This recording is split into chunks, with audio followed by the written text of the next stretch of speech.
요 정도로 끝내고 이제 국내 문제를 한번 얘기해 보도록 하죠. 국내 문제는 지금 가장 지금 첨예하게 지금 얘기되고 있는 것은 국진당 문제입니다. 더불어민주당이야 뭐 나름대로 워낙 나는 분명하게 이 얘기를 했습니다. 자, 올해 이재명의 기세가 어떨 것인가? 이재명의 기세가 워낙 좋습니다. 워낙 좋습니다. 자, 그것이 현실로 드러났잖아요. 작년부터 이 얘기를 했단 말이죠. 이재명의 기세가 워낙 좋기 때문에 거기에 대처하는 국진당과 흔히 해서 이재명을 꺾기를 하고 이재명을 감옥에 보내기를 원하는 그 사람들에게는 내가 그렇게 얘기했습니다. 거기에 매진하면은 실패한다. 거기 매진하지 말고 워낙 기세가 좋게 어떤 그것이 변하기 때문에 이재명에 매달리면은 필패할 것이다 라고 얘기했죠. 그러니까 넓게 얘기해서 다른 좋은 길로 찾아라 라는 얘기입니다. 그래서 보수에서 지금 어떤 좋은 어떤 후보를 내어가지고 이재명을 적정선에서 제어하는 그런 생각의 전환을 가져야 되지. 이재명을 감옥에 집어넣을 것이다 라고 메인다면은 반드시 패할 것이다. 좌절할 것이다. 라고 했죠. 그죠? 내 얘기가 틀렸습니까? 거기 매달려가지고 지금, 완전히 망한 것이 지금 보수 아닙니까? 그죠? 윤석열 대통령이고 국힘당이란 말이죠. 지금 이재명을 지금 감옥에 집어넣을 방법이 있습니까? 거기에 매달려가지고 그러다가 지금 완전히 지금 현재 망쳐버린 게 지금 보수의 행보 아닙니까? 그죠? 지금 완전히 망해 있습니다. 그죠? 근데 지금 이 순간에도 무엇을 선택할 것인가를 고민하는 부분에 있어서 내가 뭐 내 얘기를 듣든 말든 어떤 그건 관심을 내가 둘 필요는 없고 내 얘기를 하고자 합니다. 내 얘기를 하고자 합니다. 일단은 이제 우원식 국회의장이 이제 이 얘기를 했습니다. 대선과 동시에 개헌을 하자라고 얘기를 했는데, 뭐, 여기를 두고 벌써 이제 이 얘기를 하니까 이재명을 뭐 극렬하게 이제 추종하는 정치 세력들은 우원식을 그러니까 배신자로, 엑스맨으로 지금 뭐 낙인 찍히려고 그러는 어떤 그런 움직임이 있었죠. 그죠? 그런데 이제 우원식 국회의장 같은 경우에 제가 그것을 철회했네요. 이 개헌은 사실상 어렵다라고 그러는 것에 대해서 이제 이렇게 입장을 밝혔다라고 얘기를 하는데, 뭐 이건 그렇죠. 나는 우원식 국회의장의 이 입장은 매우 간단하고 이제 명료한 것 같습니다. 더불어민주당과 국힘당이 서로 합의만 할 수 있다면은 지금 개헌을 하는 것이 가장 그러니까 구테타 세력이라든지 이 악패라든지 지금까지 있었던 모든 것을 정리하는 가장 근본적인 어떤 처방이다라고 생각했기 때문에 개헌을 하자라고 그랬고, 그러나 이제 현실 문제에 있어서 그 개헌을 하는 데 있어서 양당의 그 정치적 입장, 그 시각의 차이가 분명하게 다르다는 것이 확인되니까 이제 그 입장을 철회했다. 나는 이렇게 봅니다.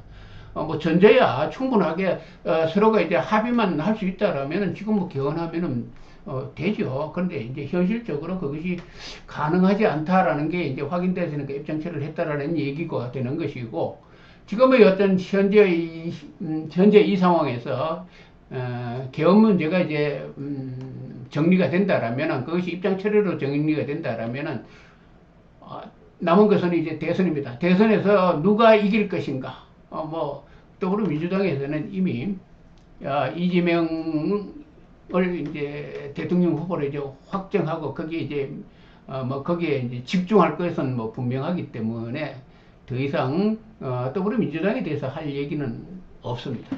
그러나 내가 분명하게 얘기했죠. 이재명의 기세가 워낙 강하다. 그죠? 국힘당과 보수가 어떻게 노력하느냐, 어떠한 전략을 짜느냐에 따라서 이재명을 어느 선에서 제어할 수 있냐라는 이 문제였습니다. 그죠? 그런데 거듭 얘기하지만은 이 보수와 국힘당이 잘못된 노선을 선택했습니다. 12.3 개헌 이후에 그렇게 했기 때문에 지금 이재명의 기세가 더욱더 맹렬해졌고 대통령이 될 가능성이 굉장히 높습니다. 이것은 누가 만들었습니까? 우둔한 우파와 우둔한 국민의힘과 바보 같은 이런 거죠. 국힘당 내의 친윤 또는 윤석열 대통령 그런 자들의 잘못된 선택에 의해 가지고 더욱더 이재명에게 대통령이 될 수 있는 기회를 확고하게 만들어줬다라는 얘기죠. 충분하게 이재명을 제압할 수 있는 어떤 그 길이 있었음에도 불구하고 그들은 그 길로 가지 않았습니다. 자, 그런데 지금 현재의 상황은 굉장히 어려운 시기에 놓여 있다는 지 우파 쪽에서, 그러니까 국힘당과 그들의 입장에서 지금 현재 여론조사 결과가 이렇게 나와 있잖아요. 그죠? 이렇게 나와 있습니다.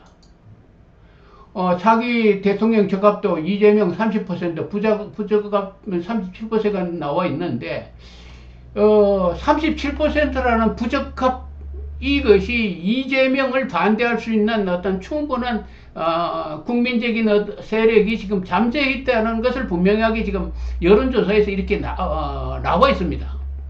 나와 있음에도 불구하고 지금 국힘당은 여기 37%를 이 사람들을 잡을 수 있는 기회를 12월 3일 계엄 이후에 충분하게 그 기간이 있었단 말이죠.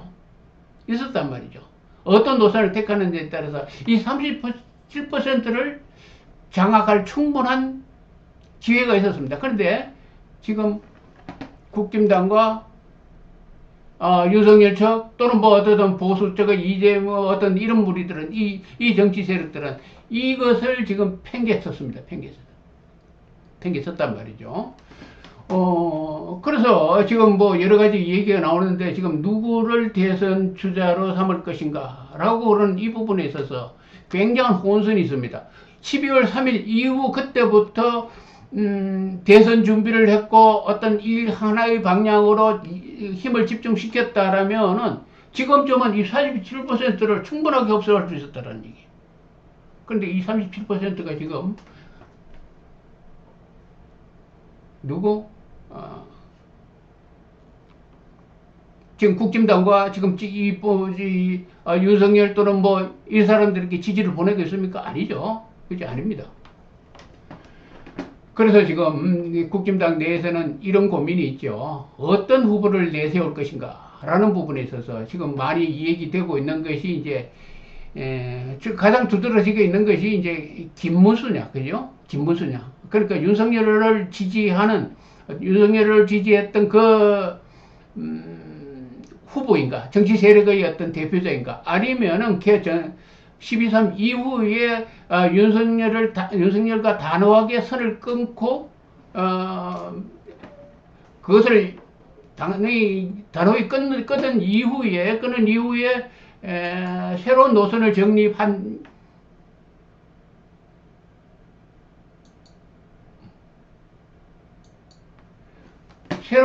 정립한 이후에 그 어떤 방향을 정해야 한다라고 그러는 한동훈이라고 그러는 존재가 있었죠. 그죠? 이 존재에 대해서 지금 선택을 해야 되는 입장인데 지금도 이제 누구를 선택할 것인가라는 부분에 있어서 지금 국힘당은 아마 그런 것 같습니다. 지금 한덕수를 선택할 건가 또는 김문수를 선택할 것인가, 또 국힘당 내에서는 아예 한동훈은 선택할 수 없다 이런 방향으로 흘러가고 있는데 이 부분도 한번 제가 얘기해 보려고 오늘 이 방송을 한 거죠. 그죠? 자, 여기서 지금 김문수를 많이 얘기합니다. 김문수 의원을 많이 얘기하는데, 그래서 김문수 의원을 얘기하면서 내가 그러면은 김문수 의원이 이 오행상의 흐름에서 과연 충분하게 이재명을 꺾을 수 있는 어떤 충분한 어떤 역량이 있는가라는 부분에서 한동훈과 비교해 가지고 누가 더 강한 경쟁력이 있는가라는 부분에 대해서 한번 얘기해 보려고 이렇게 지금 이 사주를 2개 올려놨습니다. 이 김문수, 이 왼쪽에 있는 게 김문수 씨의 이 사주란 말이죠. 김문수 씨의 사주를 본다라면은 지금 요런 거죠. 신금, 경신, 경금, 또 이 신,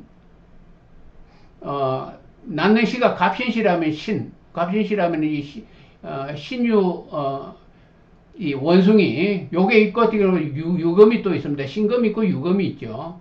이 김은수 사주를 본다면 금이 세금자가 굉장히 강합니다. 세금자가 금이 굉장히 강하다는 얘기죠. 그리고 이제 정화가 투출되어 있는데 이걸 정관이라고 합니다. 경호 1이니까 정화가 투출되는데 정화가 좀 약해요. 조금 약간 이건 약하다라고 봐야 됩니다. 약하다고 보여지는데 다행히 간목이 있어서 쪼개어서 정화의 불꽃을 지르고 있는 모습이니까 이 간목이 정화를 도와준다라고 해서 이 관운이 좋다라고 보여지는데 지금 현재 66세부터 드는 경인대원에서 경인대원이 지금 올해 빠져나갑니다. 빠져나간단 말이죠. 그렇기 때문에 여기에 지금 경인대원에서 이 인자가 이렇게 되는 거죠. 인옷으로 화국이 되죠. 그죠? 인과 오가 합쳐가지고 화국이 되면서 불의 기운이 왕성해지니까 여기 경인대원에서 발탁이 되어가지고 뭐가 됐죠? 노동부 장관까지 올라갔습니다. 화의 기운이 왕성해짐으로 인해 가지고 뭐 술자가 있었으면 인옷을 화국이 됐다라면 더 좋은 어떤 직위까지 올라갈 수 있었겠죠. 근데 이제 노동부 장관에 그쳤습니다. 그리고 을사년이 들어와서 이제 대권을 바라보는 어떤 그런 위치까지 이제 상승하고 있는 모습이 보여지는데, 근데 내년에 병오년에 화의 기운이 왕성해집니다. 그죠? 왕성해지는데, 그래서 내년에도 이제 화의 기운이 왕성해지면 여기는 그러니까 이제 어떤 특정한 권력을 넣는데 좋은 어떤 변화라고 이제 볼 수가 있는데 병원이니까 뭐 좋은 어떤 그 오행의 흐름이라고 얘기할 수 있죠. 그런데 이 기축 대운에 이게 내년에 대운이 변한단 말이죠. 기축 대운, 그죠? 인수란 말이죠. 정인이잖아요, 그죠? 정인 같으면은 어떻게 되느냐면은 내년에 기축 대운으로 이 정인이 변하게 된다라면은 이 화의 기운이 토의 기운에 흡수가 되죠. 그죠? 이 사주는 화의 기운이 왕성할 때에 관운이 이렇게 발복한다라고 봐야 되는 어떤 그런 흐름이 되는 건데 그런 어떤 흐름으로 볼 수가 있죠. 그죠?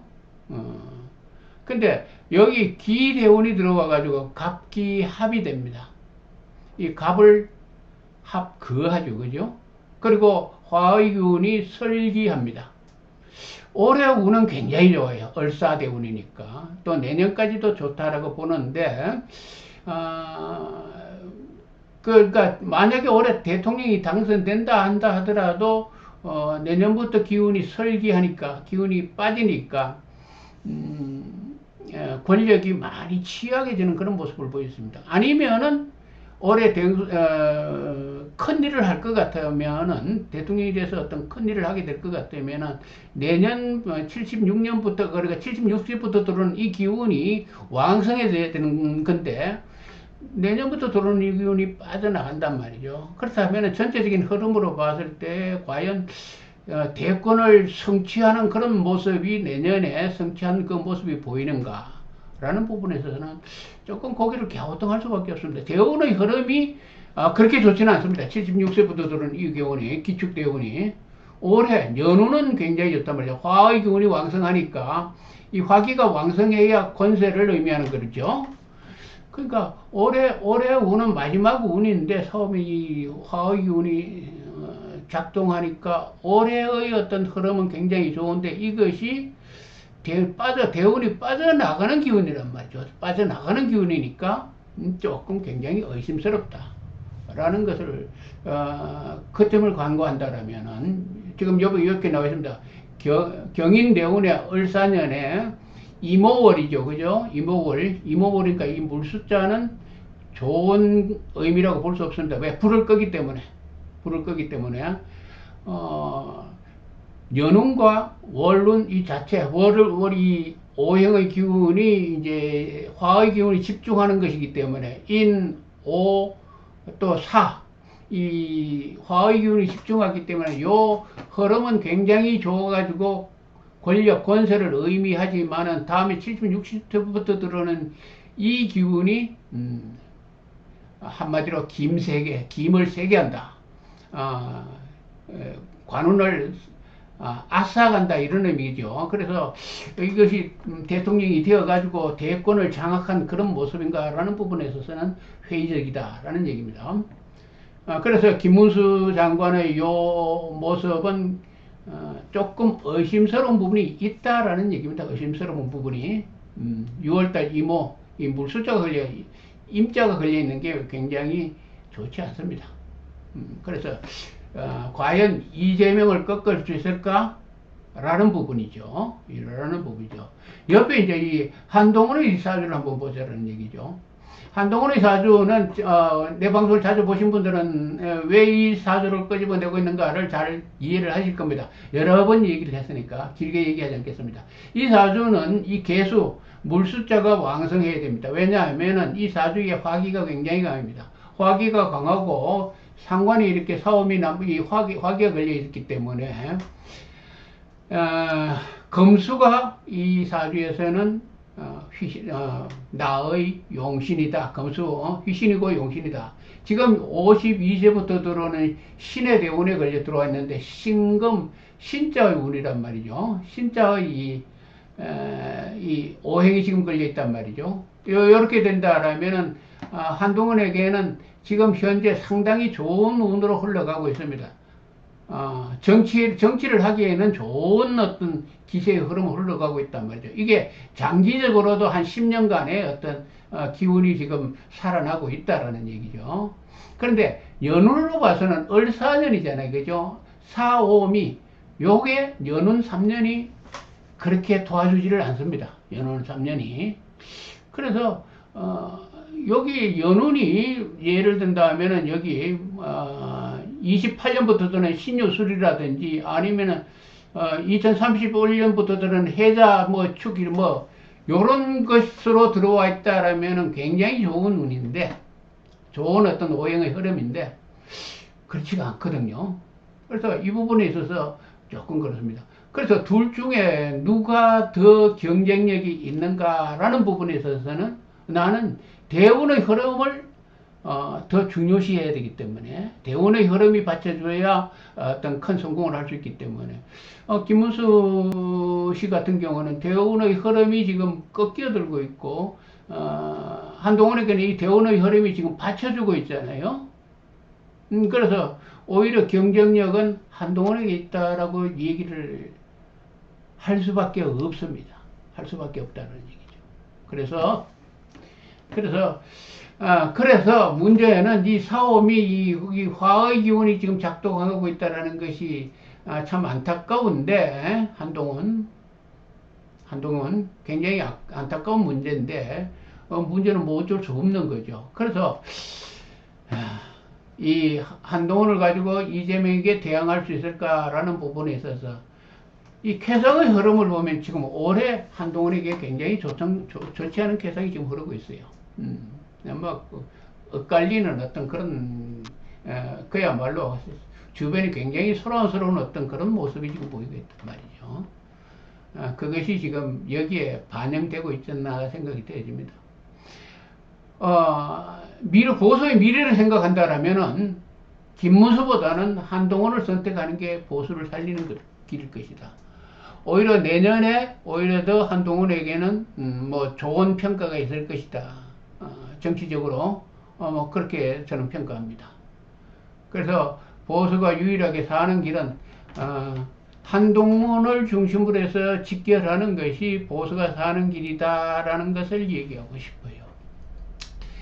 김문수 씨를 통해서 하면은 76세부터 이 관운이 사라져버리기 때문에, 이 운이 사라져버리기 때문에 급격하게 꼬부라집니다. 꼬부라진다.